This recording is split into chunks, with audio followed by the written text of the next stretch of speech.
আজকে আমি আ public manners and etiquette সোজা বাংলায় সামাজিক ভদ্রতা নিয়ে কিছু কথা বলি। কদিন আগে কানাডার ডেইলি পত্রিকায় একটা নিউজ দেখলাম। কতক্ষণ হাসলাম। ঘটনাটা এমন, ট্রেনে এক ভদ্রলোক পাশের সিটে পা তুলে বসেছিলেন। তো আরেক ভদ্রমহিলা তাকে পা নামিয়ে বসতে বললেন, কিন্তু ভদ্রলোক শুনলেন না। অতঃপর মহিলা ১ম এ তার পায়ের উপর বসে পড়লেন, তারপর যথারীতি ঝগড়া করলেন ও শেষে সাবওয়ের পুলিশ কল দিলেন। ভদ্রমহিলাকে প্রশ্ন করা হলো, কেন তিনি এমন কাজ করলেন?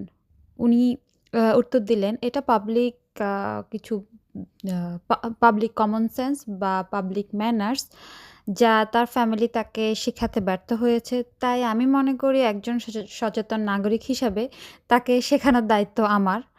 সো এমন কথা হলো যে এখন কথা হলো যে ফ্যামিলি কিছু শেখাতে ব্যর্থ হয়, তাহলে এমনভাবে নাস্তানাবুদ হয়ে পাবলিকলি আপনাকে শেখাবে।